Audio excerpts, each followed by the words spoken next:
अस्सलाम वालेकुम वरहमतुल्लाहि वबरकातुहू।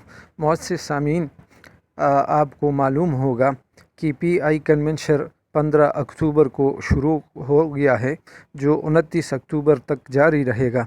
और इस हवाले से इस कन्वेंशन की जो तीसरा सेशन है उसकी वीडियो हम आपकी नज़र कर रहे हैं। आप इसको गौर से सुने और पीआई के बारे में तफसीली मालूमात हासिल करें।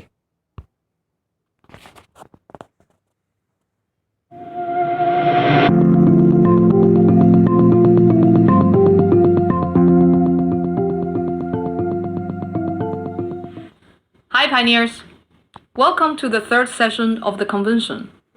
This is a Pi speaker session with initially the Pi core team talking about updates and plans for the Pi apps platform and the core team apps, followed by a few videos from third-party developers showcasing their apps and ideas and how they would like to integrate with Pi.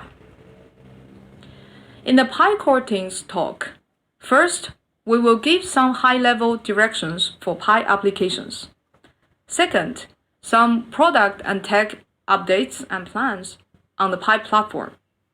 Third, we will discuss the potential apps that the Pi core team may build or guide building in the hope to hear what pioneers think about these apps. Now I'm going to talk about the importance of utility and direction of Pi applications. Applications of Pi are important to create utility and real value in Pi ecosystem. Applications can be built by the core team or third-party developers. The platform is one of the major strategies of Pi core team to decentralize the development of Pi's ecosystem and leverage the power of our global community to achieve the breadth and scale of traditional economies.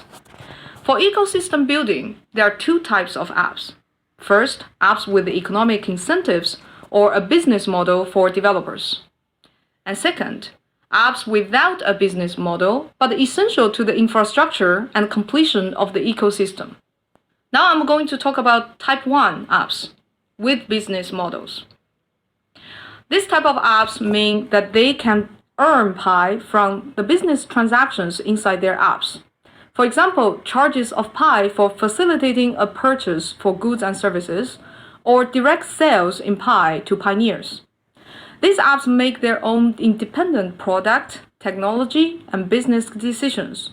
What features or functionalities to include in the app, how much to charge.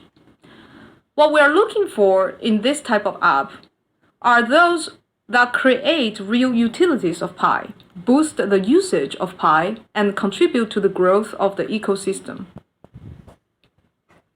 For example, apps that facilitate selling and purchasing goods and services, marketplaces, service exchange apps, apps that make direct sales of goods and virtual goods, or social applications, applications that charge subscriptions for content or services they provide. For initial apps, we would also consider lightweight apps, meaning that it is simple and easy to understand by most pioneers and have a simple integration mechanism into Pi. For example, fun games with in-app purchases, social apps or meme apps, influence apps, in the realm of being transferable on the internet. While more heavyweight apps will be onboarded into the platform later. Heavyweight apps here refer to apps that, in addition to online exchange of value, also require physical world activities, such as inventories, supply chains, and logistics.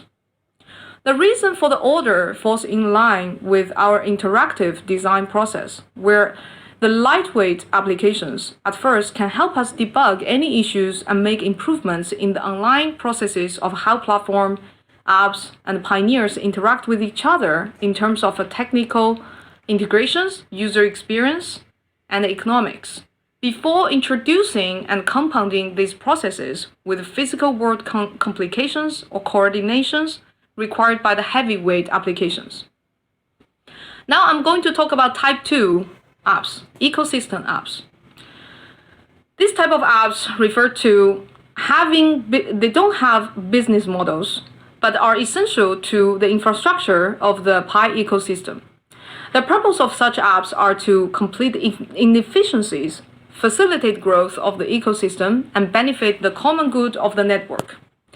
Such projects can be either developed by a specific third-party developer or led by the community or the core team through open source projects with crowdsourcing from the community. Some of these apps are not necessarily having a business model in Pi and will not or should not be charged for service fees, should be free for the community, such as auditable open source KYC solution. The reward for the contributions to such projects can be community-based through Pi donations from pioneers, bounty programs, or Pi crowdfunding. The core team will continue designing concrete mechanisms with inputs from the community to explore and implement ways to support this type of apps. To surface developers who will lead this type of apps. Due to the nature of the ecosystem apps, such apps, including its functionality, features, and in-app economics, will not only be decided by the leading developer, but will be guided by the Pi core team and community feedback to ensure it satisfies the needs of the ecosystem and are in line with the interests of the community. What is the core team's role in this type of apps? The types of apps mentioned above correlate with the depth of involvement by the core team. For type 1 apps with business model, the core team's involvement will include providing the platform along with its necessary technical support, for example, the SDK, API, and also evaluating and making the decision on whether they will be listed on the Pi platform, and keeping them always in line with Pi's policies and interests of the ecosystem. By contrast, the Type 2 ecosystem apps without business models, in addition to the same things as Type 1 apps, Pi core team's involvement will also include giving advice and guidance, designing mechanisms, and defining policies that incentivize these developers and facilitates such development, and when necessary, even mobilizing the community to support their development. What are the apps to avoid? Of course, in both types of applications, we want to avoid ingenuine apps that try to game the system, or apps that are not compliant with law or Pi's policies.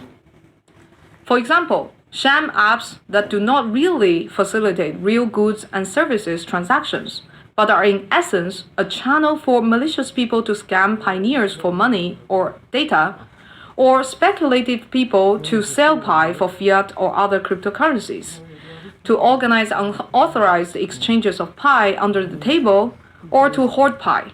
These apps we want to avoid. We also want to stay away from any apps that will raise regulatory questions in some regions, for example, gambling apps or casino type of games. The procedure may involve evaluation by the core team, evaluation by the community committees, and continued monitoring and auditing by the larger community to ensure the compliance of law and Pi's policy, alignment of Pi Network's core values and strategies, and the benefits of the common good of the Pi community and more generally humanity.